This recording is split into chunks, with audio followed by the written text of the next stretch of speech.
The chemical equations कशा पद्धतीने करायचे हे आपण पाहणार आहोत। जसे की स्टँडर्ड 5th पासून तर ते 12वी पर्यंत प्रत्येक वेळेला विद्यार्थ्यांसाठी अत्यंत महत्त्वाचा असलेला सायन्स मधला जो ब्रँच असते केमिस्ट्री त्याच्यामधला हा व्हिडिओ आहे।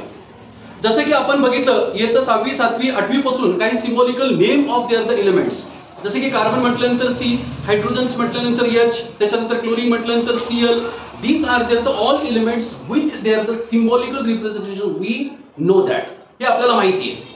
पण त्याच्या पुढे जर आपण गेलो तर एखादी रिएक्शन जर आपल्याला करायची असेल, फॉर एक्झाम्पल आपण इयत्ता 8वी मध्ये शिकलो होतो की फोटोसिंथेसिस रिएक्शन्स कंप्लीट करत असताना सगळ्यात अगोदर काय लागत असेल तर सूर्याची किरण लागत असतील। Now second one thing is their water is also requirement and third one thing is their CO2 is also requirements. In these three factors when they are react together, म्हणजे for example carbon dioxide plus water या दोघांचे chemical reactions केल्यानंतर finally the new type of product having form the name of that product glucose, that is in the form of ATP.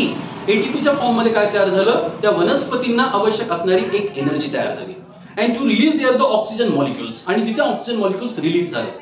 मग हे विद्यार्थ्यांनी इयत्ता 7वी 8वी पर्यंतचं पाहिलं, ठीक आहे, इट्स ओके। मग विद्यार्थ्यांना नंबर ऑफ आयटम्स किती असतात हे पण माहित नव्हतं, तर हळूवारपणे ते रिएक्शन्स कशा पद्धतीने बॅलन्स करायची तर ते आपण या व्हिडिओ मधून पाहणार आहोत। Now look at the board to all of you. Now first one reaction is here, HSO means hydrogen sulfate, like that one compound is there. Now another one compound is here, water molecules.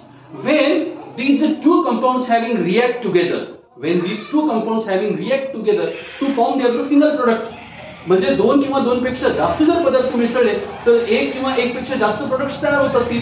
मग तिथे आपल्याला second one thing is also same, third one thing is also same, but how we can balance them, मग आपल्याला ती reaction balance कशी करायची ह्याचा एक छोटा मी तुम्हाला शॉर्टकट ट्रिक सांगतो।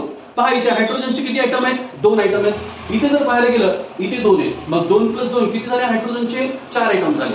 आणि उजवीकडे बघितलं तर हायड्रोजनचे 2च आयटम आहेत। Hydrogen is not balance. Now second one thing is here, sulphur element is not balance. मग सल्फरचे किती आहेत, इथे 2 आयटम आहेत आणि इकडे पाहायला गेलं तर सल्फर एकच आयटम आहे। इथे पाहायला गेलं तर ऑक्सिजनचे 7 + 1 8 आयटम्स आहेत, but here only 4 items are there.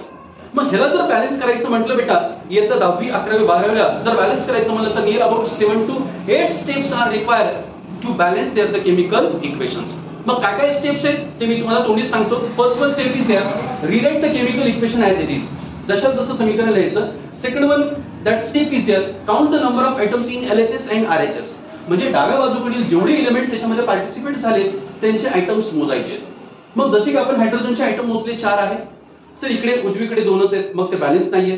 तिसरी स्टेप, जो जो एलिमेंट्स बॅलन्स नाही झाला तर आपल्या कम्फर्टेबल नुसार आपण कोणताही एक कोएफिशियंट घ्यायचा, त्याला मल्टिप्लाय करायचं आणि LHS आणि RHS इक्विलिब्रियम करायचं।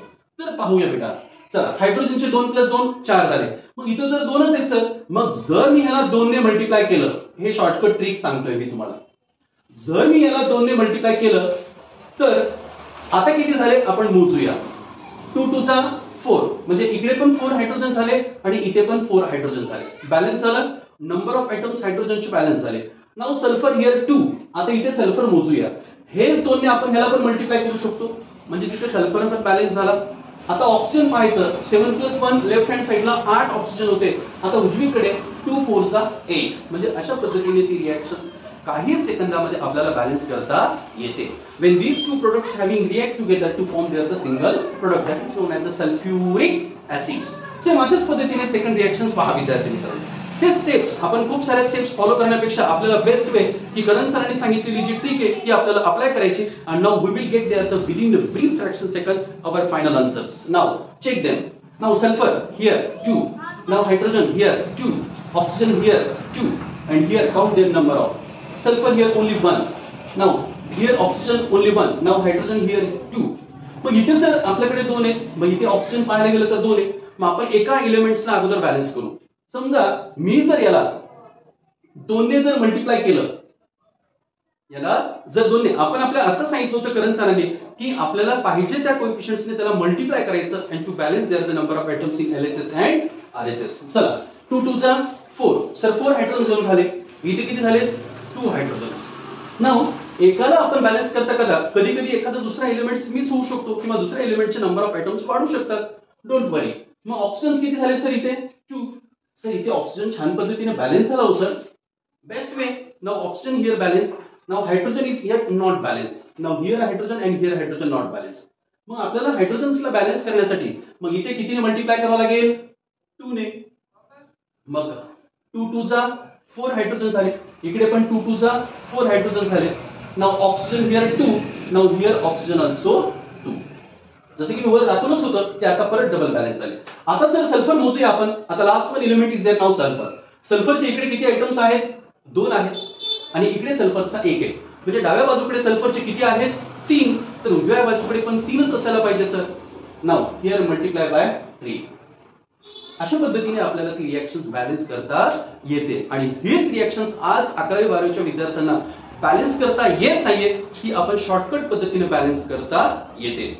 जर विद्यार्थी मित्रांनो तुम्हाला व्हिडिओ आवडला तर लाईक करा आणि शेअर करायला विसरू नका आणि आलेले तिसऱ्या रिएक्शनचे आन्सर्स कमेंट बॉक्समध्ये द्यायला विसरू नका. थँक्यू.